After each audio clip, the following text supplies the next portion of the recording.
There's a quote that says, "America will never be destroyed from the outside." If we falter and lose our freedoms, it will be because we destroyed ourselves. ESG, which stands for Environmental Social Governance. ESG. ESG is a business scoring system that ranks businesses based on their responses to woke ideologies. ESG can be a win-win for everyone. Much like the social credit scores of communist China. It's a joke, complete fraud. Those who do not acquire an acceptable score, of course, they're punished in the marketplace. While these scores only directly affect businesses at this time, Elon Musk knew that this was coming. it's a soft introduction to social credit. And who knows what the repercussion for churches and Christians could be if this system continues to grow. The entire ESG movement is just another way to circumnavigate around the American voters. As ESG expands into more mainstream functions such as lending requirements, this will have ultimately a detrimental effect on religious liberty. Woke policies are quietly and consistently chipping away at our freedoms. If we aren't careful, one day we'll wake up and all of our freedoms could be a distant future and just a nostalgic memory, one we never saw coming. On today's episode, we're going to be diving into woke America's newest obsession, ESG, and breaking down the potential ramifications for people of faith. I'm your host, Lucas Miles, and this is Church and State. My name is Lucas Miles. I'm an ordained minister and best-selling author. The church has been invaded. By whom? Same ideology that's attacking our state, Marxism. They want a church that bows down to the state. They want a church that worships the state. So if you want to stay informed on the most critical issues regarding religious freedom and the Christian faith, then you've come to the right place. This is Church and State. Welcome back to the show. I believe that this is an important episode. I'm sure that many of you out there, especially if you're already a fan of this show and you've been watching our programming, or perhaps you're tuning into other programs here on Epoch Times, that you're well aware of the dangers of ESG and really the importance of us understanding this and pushing back against it. But I want to make sure that we can fill in those gaps, and specifically for those maybe that aren't as familiar with it, I hope to break that down a little bit more for you on today's episode. But I also want to look at the ramifications of ESG in regards to religious freedom, which I think is an area that isn't talked about as much. First off, again, as I mentioned in the intro, ESG stands for Environmental Social Governance. It's a way of basically rating a business in order to see how it stands up, based upon these predetermined factors that woke America or the New World Order has for society that your business has to abide by in order to get a particular score. Publicly traded companies are evaluated based upon this. They're given a score, and ultimately that affects their investability. One time, CEOs of companies and boards of companies, their job was to produce profits for their shareholders. Not anymore. Now, companies are putting ESG scores over profits. And so even if something affects profitability, they're still going to go in that direction because they don't want their ESG score affected. The biggest problem is that there's evidence emerging that it's becoming a placebo, a deadly distraction, because we're putting all our effort into this and we're ignoring what the experts are telling us. Specifically in these three things: environmental, social, governance. What does environmental have to do with? It has to do with, looks at things like energy use, land use, reliance on fossil fuels. So if you're a company that is already in the automotive field or some sort of manufacturer that relies on fossil fuels or energy sources that woke America has determined are not as morally, superior to their, choices of wind and solar, then you're automatically docked. And so right from the beginning, your score is depleted and you don't stand a chance, because there's actually no way that you can really fulfill it to the standard of which is set before you. And as I've talked to multiple people in businesses that are evaluated based upon their ESG, one of the things I'm hearing is that very frequently people are sort of fudging their ESG reporting because they know that they can't meet up to this standard. And so they're sort of just, fudging these numbers a little bit in order to boost their score up. And it's actually, at the end of the day, we're not actually seeing even what the real score is to begin with. Why? Because everybody in this understands, especially depending upon what industry you're in, how impossible this is and how bad for American business it is. Take McDonald's, for example. Its total emissions are those that match the entire country of Portugal or Hungary. And much of those emissions come from its use of beef.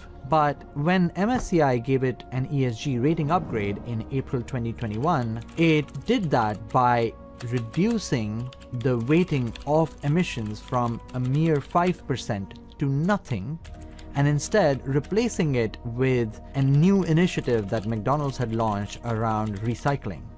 Except that the recycling initiative came from installing bins in select locations in the UK and France. The social side of this is how the company treats its employees, it treats, suppliers. It's also how the company handles HR policies. The Coca-Cola company teaching its employees to be less white.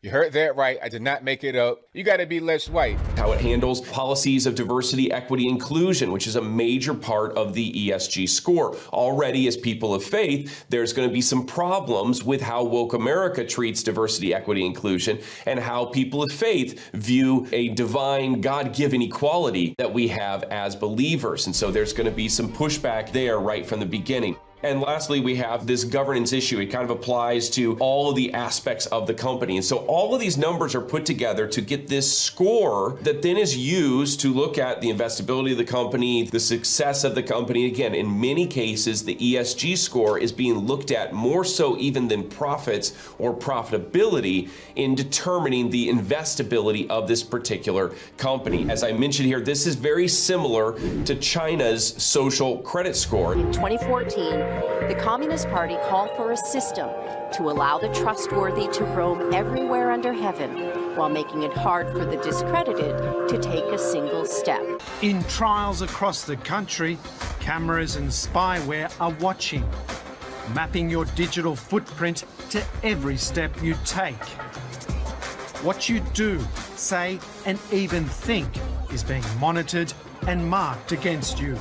And so, essentially what we're seeing with this is that individuals are evaluated based upon this standard that the Chinese Communist Party has set on how they line up with these certain behaviors that the Chinese Communist Party wants to reward. And so, did you jaywalk this week? Behavior will be recorded in the individual credit information system. On social media that you shared that maybe didn't really fit the standard. And as a result, what's happening? Being discredited makes it hard to get a job, a loan, a hotel room. No more 5-star for you. You're going to be in that little Howard Johnson or that Motel 6 now, because you know what? The way you crossed the street the other day, or the fact that you chewed gum and you missed the trash can when you threw it away, we saw that on our cameras that are everywhere, and we're just going to dock your score a little bit. 4 million people have been blocked from buying high-speed train tickets over low social credit, and more than 11 million from buying flights. ESG, it's bad for business in America, but it is just the beginning. And that's what's so important to see here. This is the start. This is a soft introduction to social credit score. And what you're seeing already, with cancel culture on social media by big tech, etc., that is only going to get worse once the government gets involved and we actually have a rating based upon all of our attributes. Well, you know what? You can't go to church this week because you posted something that we don't really agree with. So we're just going to shut down power to your electric car with our little master switch that we have, so you can't actually go shopping this week. Sorry, but you know what? Maybe next time you'll learn to follow the system that we've put in place here. And this is really, what comes next after ESG. And you might go, that sounds far-fetched, that sounds extreme. This is scare tactics, Lucas. I would agree with you if it weren't already happening in other places in the world, like communist China, which so much of this current administration is looking to for the policies that we have right now. So don't tell me that the Biden administration is not seeing what's happening in communist China and going, hey, maybe we should put this in place here. And of course, it's not just the administration, it's also globalist investors, leftist investors, the Soroses of the world that are pushing this. And one of the reasons I think this is important, when we look at ESG, why is it happening? Why is it just because we care about the environment, we care about this, we care about that? Yes, there are aspects of that I believe there's ideology behind it. And we could even look at aspects of ESG and say, look, some of these things are good things until they become mandated. And this is exactly what we saw with COVID. It's not necessarily that every idea that the left has is wrong, although most of their ideas are wrong.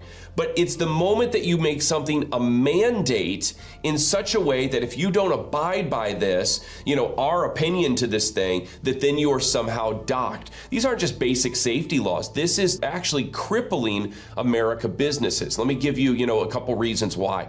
So first off, America already has the cleanest manufacturing facilities, the highest level of standards. So when you insert ESG on top of this, companies that are already spending thousands and hundreds of thousands, in some cases millions of dollars on their current level of standard, now all of a sudden has to raise that budget by 25% just to meet, a basic, solid ESG score for their manufacturing. Now, do you think China is doing the same thing in their government-run factories? No, of course not. Ironically, BlackRock controls about the same amount of shares, about 7.5% of PetroChina as they do Exxon.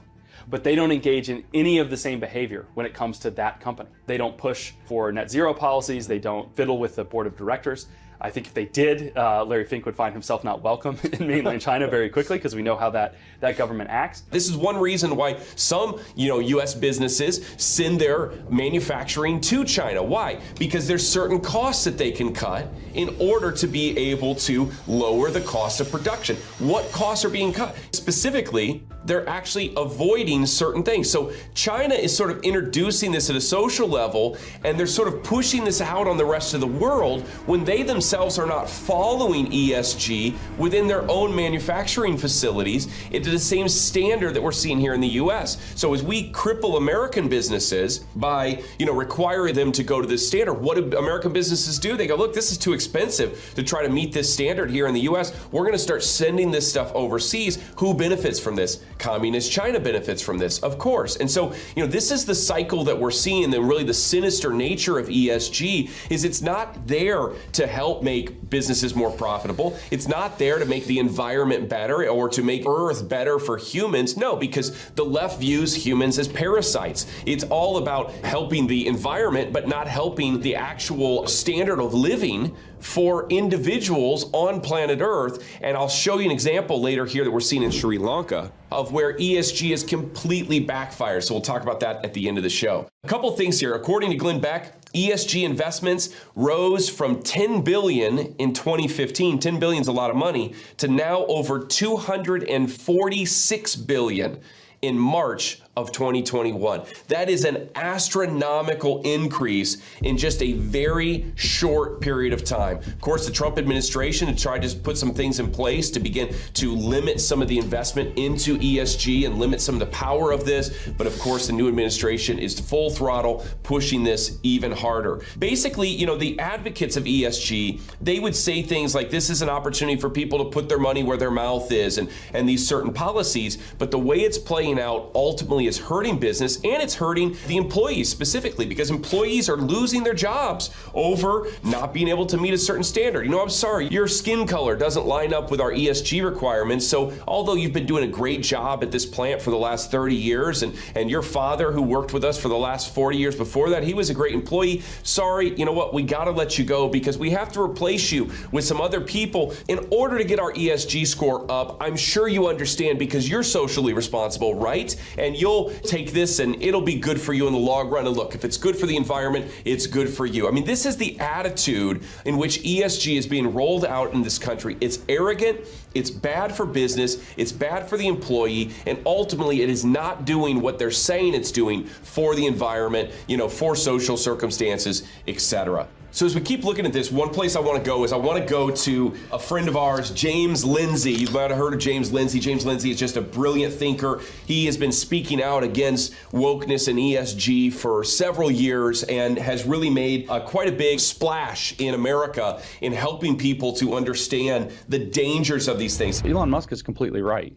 This thing is a scam. The scam is used to enable a financial cartel because it manages possibly, I've heard numbers anywhere between $6 and $20 trillion of primarily people's pensions, people's retirements, other people's money, not their own money. They're not investing their own money. They're investing the retirement funds primarily. They have the leverage to be able to use this like a gun to the head, a financial gun to the head of any corporation that doesn't do what it wants them to do. This is a blatant weaponization. In fact, it's racketeering is what it is. This is criminal racketeering. He had a recent tweet here where he says, with ESG, They will no longer need your vote to enact the Green New Deal. The woke elites will decide for you. They will tell your company if you should be laid off or hired due to skin color. You will eat soy and bugs and be happy. First of all, this tweet is so James Lindsay and just really the voice in which he shares, which I love, but also he does just a brilliant job of exposing, the issue behind this. This is an opportunity for the left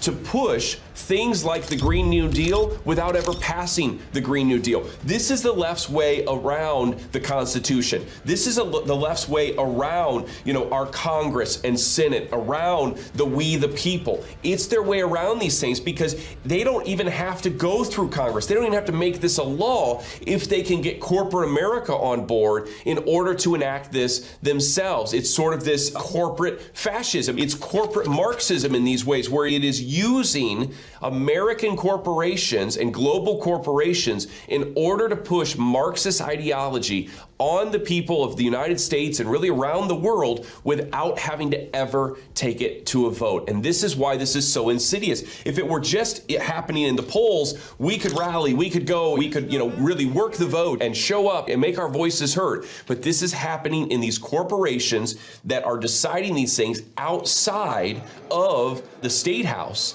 And it limits our ability to be able to have a say as we the people in what is happening. James Lindsay gives a couple more reasons here. He says ESG exists for 3 reasons. First off, he says it's a sword to implement, divide, and conquer, and box out competition. It's exactly what's happening as more and more business is going to China, and also more business is going to only the largest corporations who can actually afford to abide by these ESG principles and get that high score. So the mom and pop businesses out there, the small town manufacturers and other corporations that are there, they're not going to stand a chance because they don't have the budgets to be able to, waste money on things like ESG the way that these large corporations do that are okay taking a loss in these areas because they're making their money elsewhere.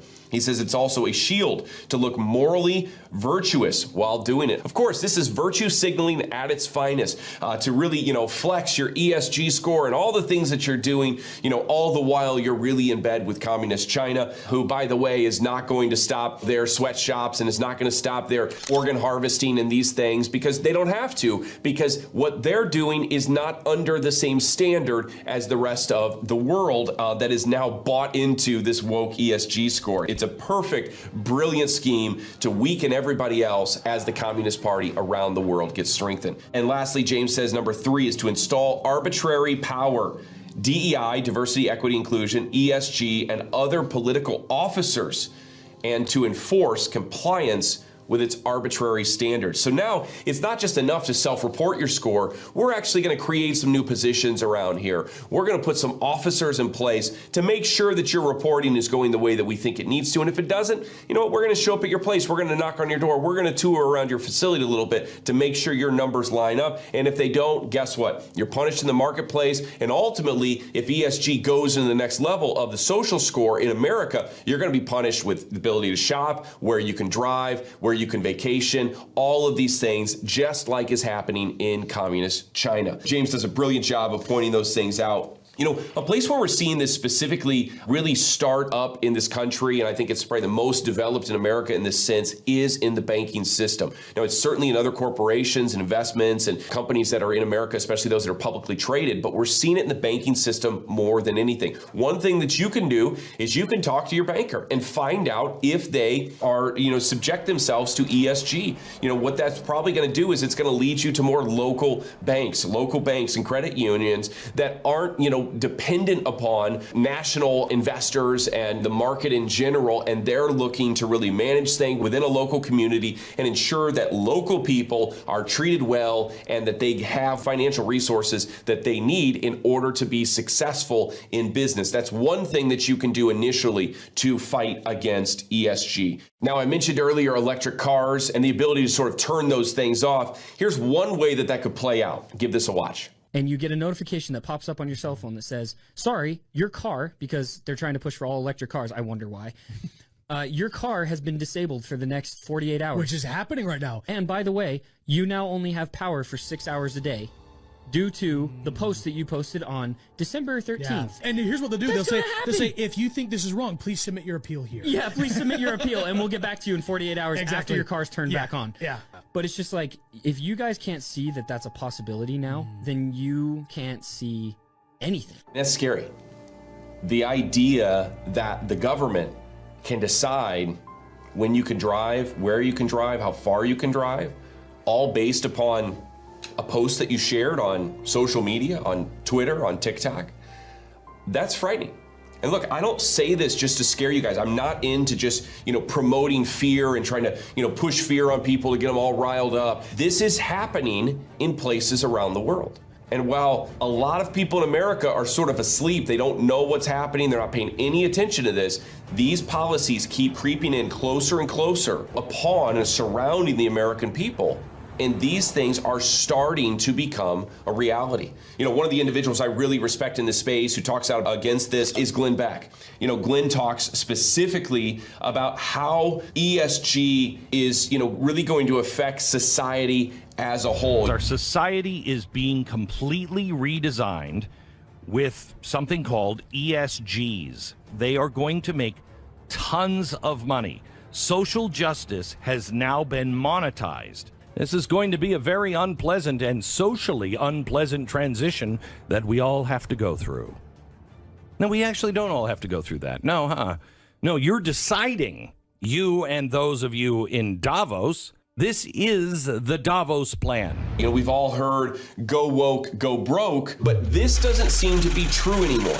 Because there's so many woke companies that are thriving. They're doubling down on this. They're not backing off. What do they know that we don't know?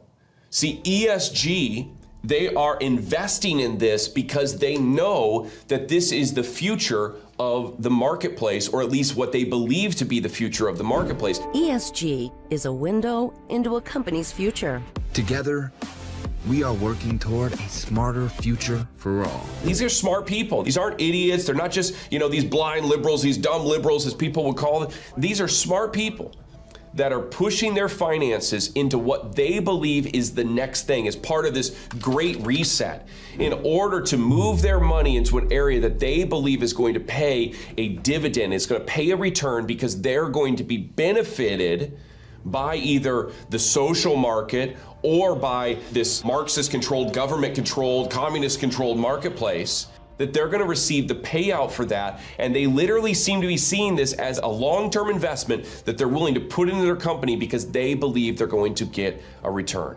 Ultimately, ESG, what it does is it drives business from the shareholder to the stakeholder.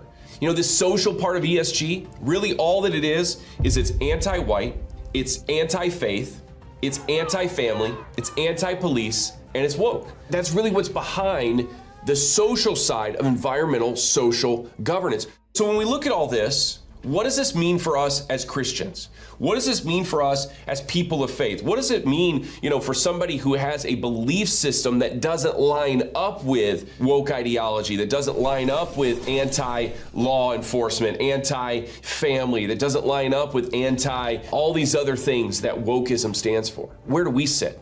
What happens to us? Ultimately, Christians and people of faith are going to be put in a position, if this continues to grow, if it continues to flourish, to have to decide whether or not you're going to stand for your faith, or if you're going to choose convenience and participate in this woke system in order to be able to, say, feed your family, or in order to be able to go where you want to go, or in order to be able to drive your car. For fear of being docked, for fear of being canceled, for fear of being shut down, there will be Christians, there will be people of faith that will begin to bend upon the tenets of their belief system, and they will just give lip service to these things just because they don't want to suffer the consequences. We've seen this in every single persecution against the church that has ever happened. But there will be those, and I hope it's the great majority of those, who are believers, who will refuse to back down, who will refuse to give in to this, that will say no to wokeism, that will say no to an LGBT agenda, that will say no to, corporate Marxism, that will say no to socialism in America. And those Christians will face persecution in some form if ESG is allowed to continue, and especially if it's allowed to be pushed down into a social scoring system in this nation. Heritage Foundation, they did an article here. It's called What is Wrong with ESG Wokeism? I want to share a couple of their big takeaways that they had, because like always, Heritage Foundation is just excellent at nailing this. They're on top of it, they're cutting edge, and I just love the guys over there. Here's a couple of their 3 top takeaways. They said that ESG advocates force companies to take positions in the political arena on issues that may have nothing to do with the company's actual business activities. So ESG is forcing companies to take positions in the political arena on issues that may have nothing to do with the company's actual business. I mean, you remember when Coke used to make beverages? Apparently they don't do that anymore. Now all they do is they push, woke ideology through their commercials. That seems to be why they exist. Do you remember when Starbucks just used to make, okay, maybe Starbucks never just made coffee, but I seem to remember a day where they might have just made coffee. But now coffee is like secondary to pushing woke ideology. They're being forced into these areas, these political arenas that have nothing to do with their actual business. And of course, we expect that from these global juggernaut companies. But when we start seeing that from manufacturers that have been, built on sort of, hardworking American people and the American way of life, and now we're seeing those companies give into this, my guess is if you work at a big company, they probably are looking at ESG. They're probably talking about that in their HR department. This has crept in. It's pushing them into arenas that they were never intending to go on their own, but they're being forced in there by this score and by pressure from the market. Second thing, Heritage Foundation takeaway is that in reality, it says what they are signaling is their dereliction of their fiduciary duty to those who have invested in their company. So basically what they're saying here is that, look, what this is really showing is it's showing that these companies, that these boards, these CEOs of investment companies that are, governing these businesses, that they really don't have any interest in their fiduciary duty to their shareholders, because they're going to more focus on their virtue signaling and ultimately their dereliction of duties. Last thing Heritage Foundation points out is the left's insatiable appetite for all things political. He says it should be met with a clear response by economic, freedom-loving people everywhere, not defeated. Look, the left is going to keep doing what the left does. They're going to push politics, they're going to push agendas, they're going to limit freedoms. And American people, people of faith, we have to look for every single opportunity that we can within the confines of the law to be able to push against this, to be able to fight back, and to be able to ensure that the left does not dictate, change, and reset the American way of life, and ultimately, for us as people of faith, our religious freedoms. Your ability to worship God, your ability to believe what you believe, and I don't care if you're a Christian, if you're a Muslim, if you're a Buddhist, if you're Hindu, I believe that America is a place where you have religious freedom, and no corporation should be forcing you to change your beliefs just so you can get a better stance in the marketplace. That's not a free market. That is a market that is being governed by socialism under the name of democratic socialism or under the name of ESG. Ultimately, it's a scam to push us further and further left. Where's this going to go? Ultimately, I hope that we're able to push back against this and we're able to see ESG standards removed from the marketplace, removed from the business world, especially in this country. But you know what? Not every nation has been able to successfully do that. And as we buy into it more and more, the risks for America become greater and greater. We just saw a nation, if you were paying attention to the news, in Sri Lanka that went through a major upheaval. I mean, did you see the people storming their capital? Did you see the people, slamming against the gates, trying to get in? I mean, just droves of people. Why? Because they were fed up over lack of food, lack of energy. They were fed up over lack of basic services. Why? Because this, and you would think that this would be a nation that this is just tyranny. This is just, this is just a nation that is not responsible at all. But you know what? Sri Lanka had a 98 out of 100 ESG score before this took place. I mean, according to ESG, it should be like one of the greatest places to live. I mean, this should be like, are you going to go to, Palm Springs or are you going to go to Sri Lanka? What a choice. I mean, I don't know. But 98 out of 100, what happens?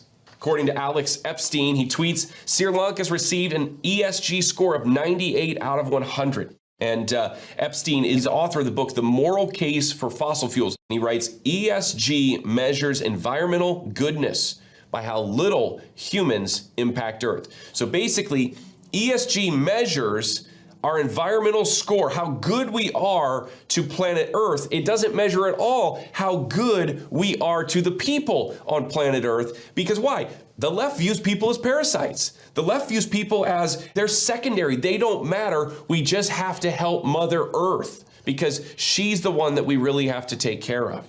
He goes on, he says, but human beings survive and flourish by impacting Earth. You can't take care of a nation, you can't take care of a people group without some sort of impact on planet Earth. Why? Because everything that we need for life comes from planet Earth. Food, clothing, housing, lumber, metals, all of these things, energy, all come from the Earth. So if we actually want to be able to take care of the people in our nation, if we want to create a marketplace and really a society where people can thrive and live, we have to give them certain allowances to be able to impact planet Earth. It doesn't mean we throw out conservation completely, but we have to give people the liberty to be able to do what they need to do to have a successful business and have their business focus on the thing that is really their area of specialty, what they set out to do in business, and not just to chase after some sort of woke agenda in order to get a gold star from the government. He says, he concludes here with ESG and the broader anti-impact movement are ultimately, he says, anti-human. So Sri Lanka is close to their ideal. Sri Lanka, they're 98% out of 100 ESG score. You know what? They pretty much hit their goal. They have showed that they are an anti-human movement. And fortunately, the people are responding to this. But you know what? I don't want to wait until there's no more food in the grocery store to have to, run down to the State House and tell them what we think about this. We need to be speaking out now so we never become a Sri Lanka, so we never get to that level. When you look at the chaos that ESG has caused in places like Sri Lanka, and the havoc Chinese social credit scores has created in China and communist China, it's obvious that places like these do not care for the best interests of their citizens. They are anti-human. And instead, they're chasing a score or a number of points that will supposedly save the environment, but it's at the detriment of human beings. After all, we're just parasites, right? You can hire and fire based upon skin color or even their latest tweet. Well, I wish I could say it will be different here in America. The odds are we're heading down the same dangerous path that these countries are on, a path that forces businesses and people to not only be woke, but to compromise their values that they hold dear and ultimately jeopardize the framework of society as we know it. No one should be forced to support woke ideologies, especially people of faith, and keep their businesses afloat or feed their families based upon this.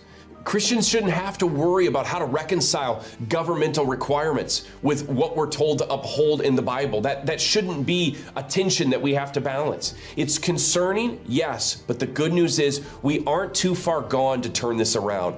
They may have started down this path. They may have started the Great Reset, but it's not fully taken place. We can still stop it. As Christians and citizens, we have to stay up to date on policies related to ESG, and we have to use every legal means necessary and every legal means available to us in order to fight back. Why? Because it's not, today it might just be big corporations, but tomorrow it's going to be nonprofits. It's going to be people of faith. Look, I know that this is heavy, but I want you to know that I wouldn't be sharing this with you if I didn't think there was something we could still do about it.